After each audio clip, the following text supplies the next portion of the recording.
11 horas 36 minutos, entramos en la recta final de la Brújula de la Semana, sección cultural con Ignacio Benítez. Y hoy hoy decíamos en la sección de deportes también estuvimos hablando de documentales, así que estamos más o menos Seguimos con la temática. Seguimos con la temática, con algo distinto, pero por lo menos con el mismo género. Pero antes de arrancar a charlar con nuestro invitado que se vino hasta acá, hasta la UOX, contar un poquito cómo llegamos, ¿no? Porque a veces uno llega de las maneras que un poco tiene que ver también con la película, porque uno recorre caminos que no esperaba y se encuentra con realidades que no esperaba. El otro día, dando la charla que fuimos a dar con el amigo Fernando de Merdichan sobre medios de comunicación en la escuela, ¿La Biblioteca Estrada? en la Biblioteca Estrada, nos encontramos con un estudiante, debe tener, ¿qué tiene? 9 años. 10, ponele. Valentín. Sí. De esos participativos, ¿viste? Me hizo acordar a mí en la escuela primaria o en la escuela secundaria, cuando me agarraba la docente y me decía: Mangione, otra vez Mangione, le pido un solo favor, lo que no sabe no lo invente, ¿no? Porque uno opinaba de todos los temas, todo. Valentín, que es él el que en el medio de una charla sobre medios e historia nos recomienda un documental. Mirá. Vimos ahí el tráiler del documental, inclusive en la charla, quedamos muy impactados por la historia que contaba. Dijimos, queremos contar esa historia en la Brújula de la Semana. ¿Lo podemos contratar de productora, Valentín? Sí, estaría funcionando. Dicen que sí, nuestras productoras. La verdad que claro, ha sido nuestro productor, Valentín. Claro. Bueno, ¿productor para traer qué? Contemos un poco y presentemos al invitado. Una película que se está rodando, que se llama Bajar, Subir, Bajar. En estos momentos no se está rodando, mejor dicho, ¿no? Está parada la película por el Inca, justamente en el marco de cambio de política en el Inca. Y vino el director de la peli, que es Elad Abraham, para contarnos un poco en qué estado está la peli. Esta peli, que es autobiográfica, cuenta la vida de él. Él nació en Israel, también fue parte del ejército israelí. Ajá. Y bueno, ahora nos va a contar un poco cómo está la peli, en qué estado está y un poco de qué se trata ese documental. Bienvenido. Bueno, muchas gracias primero que nada, Nacho, por invitarme, y obviamente a mi primito, que es un campeón, que sin él nada de esto estaría pasando. Bien, mirá, en realidad no es que esté frenado del todo el rodaje. Lo que pasa que al no ser una ficción, no es que el rodaje está todo en un compendio de 2 semanas, claro, y se trabaja todo junto. Digamos, vamos trabajando también en función de la misma historia y las cosas que suceden para contarla. Exacto. Por ejemplo, el sábado pasado estuvo en Argentina un historiador israelí que se llama Ilan Papé. Lo fuimos a entrevistar a Buenos Aires. Es el tipo, por ejemplo, que descubrió a principios de los años 80 material en el Estado de Israel, digamos, documentos que certificaban que hubo un plan sistemático de expulsión de los palestinos de su tierra. ¿Qué es lo que pasa? Nosotros pensemos el contexto en el que se genera el país, ¿no? Israel en 1948 se declara la independencia, la ONU declara la partición de Palestina y dice, bueno, tanto Israel como Palestina tienen derecho a ser un Estado. Sin embargo, Israel puede armar su Estado y Palestina nunca lo puede armar. Claro. Porque cuando declaran la independencia esa, Israel se ocupa de expulsar casi 1 millón de personas, que impidió obviamente que se desarrollara ningún tipo de Estado. Esa gente hace 70 años que vive en campos de refugiados. Estamos hablando de 3 generaciones que viven en carpas, en chozas. Claro. Gente que tenía sus casas. Casi todo, digo, la formalidad no era los expulsamos, sino la formalidad era se fueron exiliados. Y lo que este tipo un poco puede comprobar es que eso es un plan sistemático de gobierno. Exacto. Ese es lo aberrante del caso. Claro, ese testimonio, digo, pensando un poquito en lo que uno ve de los adelantos de la película, te diría es casi fundamental tiene que estar. Por supuesto, de hecho, inclusive en el guión de la peli que presentamos en el INCA estaba contemplado viajar a Inglaterra para entrevistarlo a este tipo. Así que el hecho de que haya venido nos ahorró... Resolvió algunos cuantos viáticos. Tal cual.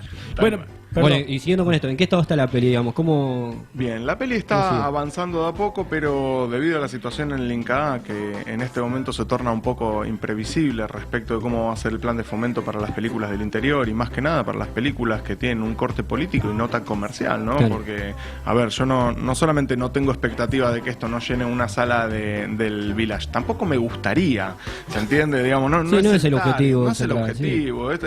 Es una película para generar preguntas, ¿no? Para generar verdades, no para generar respuestas en la gente y que se polarice el discurso y diga, esta es la verdad, no quiero eso.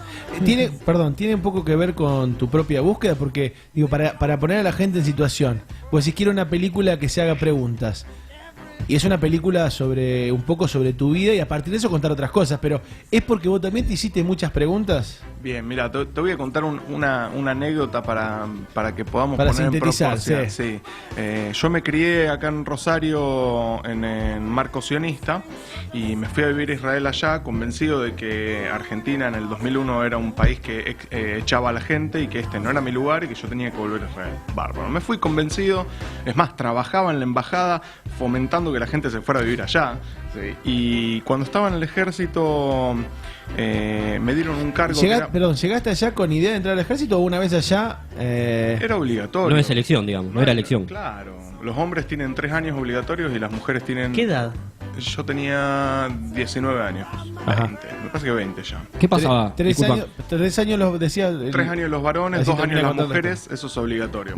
Yo entro al ejército y me mandan, porque tenía problemas en los hombros, me mandan, no podía ser combatiente, me mandan a atender un kiosco. Más banal y superficial que eso, voy a decir, pero ¿y cuál es el mambo con atender un kiosco? Justamente, eso es lo que pasa, tuve tiempo y en los tiempos muertos que tenía pude leer y me encontré con Vigilar y Castigar de Foucault y con Así habló Zaratustra de Nietzsche, y son 2 libros que le parten la cabeza a cualquier mortal y en esa circunstancia, y más ahí, claro. En esa circunstancia obviamente es un combo explosivo. Esas son las preguntas que a mí me hacen decir, bueno, y esta banalidad, yo soy kiosquero, está bien, bárbaro, no corro riesgo, pero cuando dejas de pensar únicamente en vos, en lo individual, y te pensás, bueno, esto es lo que me toca a mí, en algo mucho más grande, a ver, ¿y de qué estoy siendo cómplice? Digamos, ¿de qué libertad estoy defendiendo? Entonces, cuando te empezás a hacer esas preguntas, te das cuenta de que necesariamente hay que poner las cosas por su término. Hay un opresor y un oprimido. Bueno, hay que poner las cosas muy claro. Hay un opresor que es muy claro, que es Israel, y hay un oprimido muy claro, que es Palestina, que es un pueblo que vive completamente invisibilizado. A partir de ese momento, yo empiezo a transformar mi mirada. Y por supuesto, digamos, yo ya llevaba ahí 1 año y pico. Cuando empiezo con toda esta situación, empiezo a discutir con los generales y bueno, me mandan preso. Primero me mandan a un psiquiátrico, ¿no es cierto? Me internan en un psiquiátrico y me quieren chantar pastillas a la fuerza porque esa es la forma que tienen, ¿no? Medicalizar.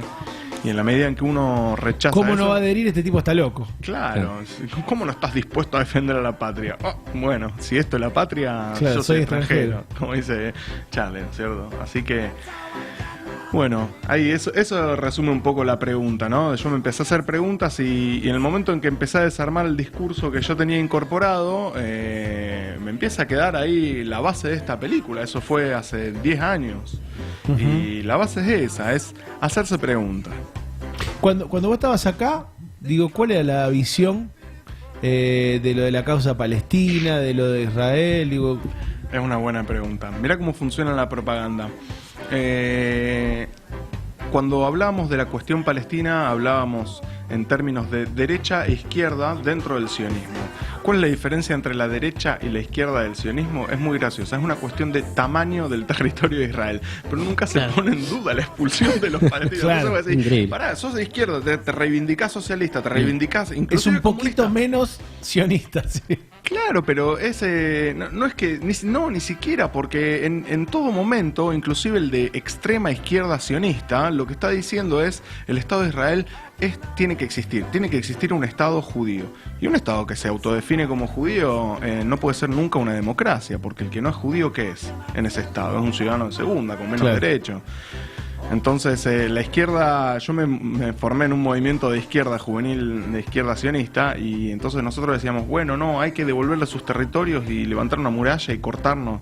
Y eso no es izquierda, digamos, claramente, no es progresista, levantar una muralla y encerrar en 2 megaprisiones. Me imagino si lo más progresista era eso, ¿no? Sí, la derecha como era. Bueno, la ultraderecha a esas megaprisiones a cielo abierto que son Gaza y Cisjordania, las quiere como vidriera para mostrar el armamento que Israel necesita vender.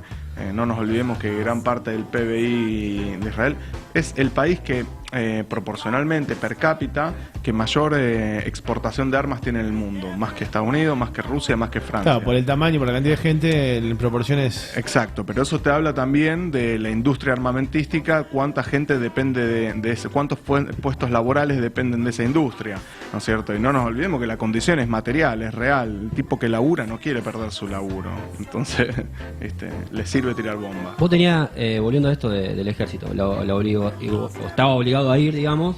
¿Qué pasaba si te quedabas? Si te quedabas y no ibas en ese momento, con 18 años. Y pasa que es una especulación rara esa, porque en el conflicto del 2001 mi familia estaba completamente quebrada económicamente, yo no tenía lo que hacer acá, no iba a poder estudiar, no había laburo, no nos olvidemos lo que fue 2001, 2002 acá.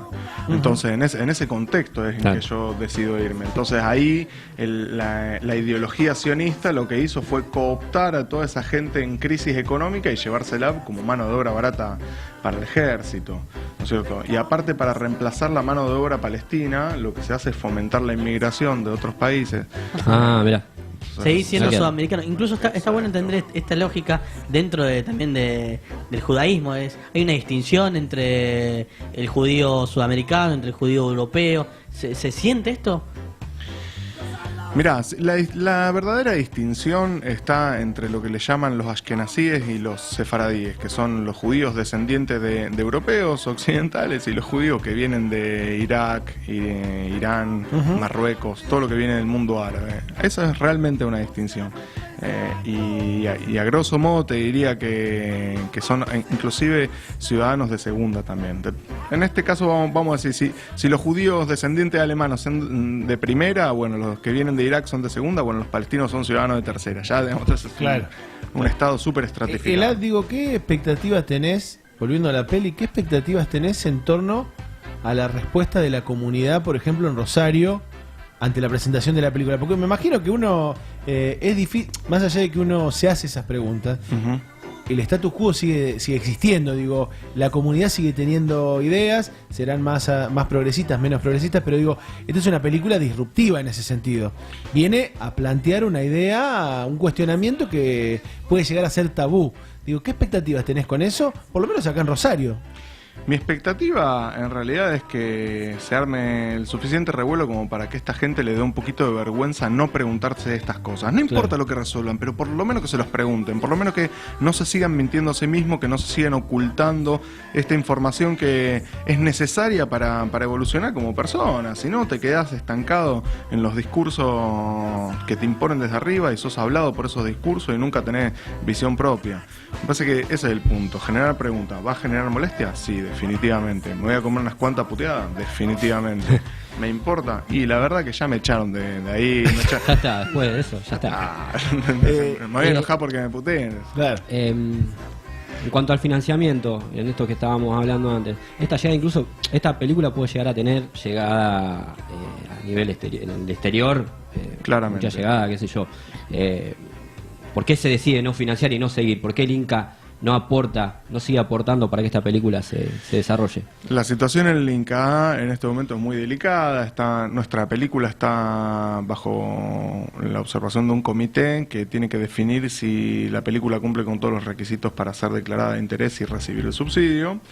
Todavía está estancado ese proceso, a pesar de que nosotros ya tenemos un preacuerdo comercial con la cadena Al Jazeera para la emisión de esta película, que es realmente muy potente a la hora de tener Vos pensás que no tenemos nada, tenemos un desarrollo de proyectos, 2 años venimos laburando en esto, tenemos muy poco material filmado y ya tenemos gente muy interesada que está diciendo, sí, esta película vale la pena ponerla en circulación.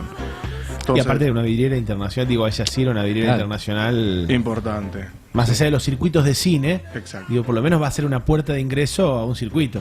Sí, a ver, es raro, porque lo que Al Jazeera puedan querer como un documental o en sus estándares de documental no es lo que yo estoy haciendo. Yo estoy haciendo un ensayo audiovisual. Yo no estoy diciendo hay una verdad objetiva, sino estoy diciendo hay una verdad no es un subjetiva. Informe periodístico. Exacto, no es un informe periodístico. La película tiene diferentes recursos narrativos, tiene animaciones, tiene escenas ficcionadas, tiene escenas reales. De archivos, claro. Material de archivo ahí propio, estamos viendo un poco del teaser. de la peli, ¿no? Así Incluso es. este teaser ganó algunos premios, ¿puede ser?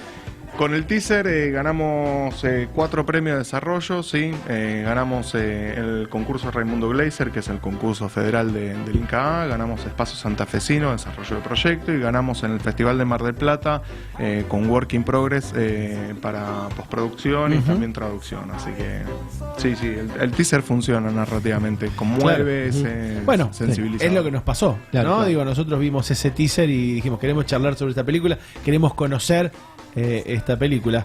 Bueno, esto, ¿cómo sabemos, cómo seguimos esta historia, hacia dónde va? ¿Tiene algún contacto? Digo, porque si a alguno le interesa, Además de hay Valentín. que esperar, además de Valentín. Sí. Además llevarlo a Valentín a recorrer escuelas. Mira, la intención es poder tener resuelta la película lo antes posible, eso quiere decir 1 año y medio, 2 años máximo. Y justamente por esta situación en el Inca lo que hicimos fue cambiar un poquito la estrategia y no esperar a que entre un fomento del Inca, sino que estoy armando un corte ahora de unos 25 minutos para buscar apoyo en el extranjero. Claro. Es viable porque es una temática que sensibiliza a vamos a decir, a cualquier persona del mundo que sea sensible o que sea medianamente progresista lo va a movilizar. Y además es una causa conocida, digo, la causa palestina y la discusión palestina. Claro. No es un documental donde vos estás contando un conflicto local que solo tiene influencia en lo local. Exacto. Digo, todo el mundo va a entender de qué va. Es Claro. tu historia, digo, es una historia que en cualquier parte, un francés la va a entender. Por digo, supuesto, ¿no? por supuesto, sí.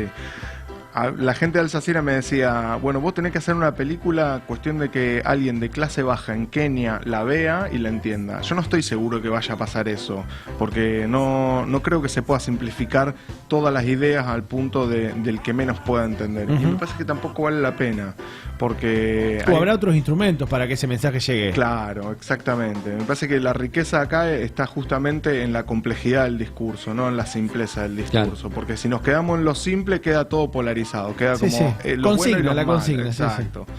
Así que... Claro, vos mismo lo decías hace un ratito, no es un documental y nada más. Tiene un tono poético, por decirlo de algún modo. Exacto, sí, conjuga eso, conjuga una visión política con una visión poética, con hechos de la realidad y con miradas subjetivas sobre eso. Sí.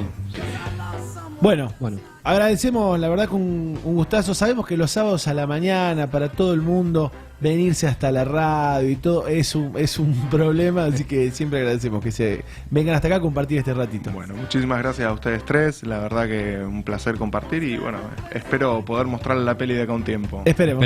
la esperamos. Dale. Muchas gracias. Bueno, pasaba el Abraham en la sección de cultura de Ignacio Benítez en torno a este documental en progreso, Bajar, Subir, Bajar, o es Subir, Bajar, Subir. Bajar, subir, bajar. Bien, la dije bien. Bajar, Subir, Bajar, es un documental autobiográfico.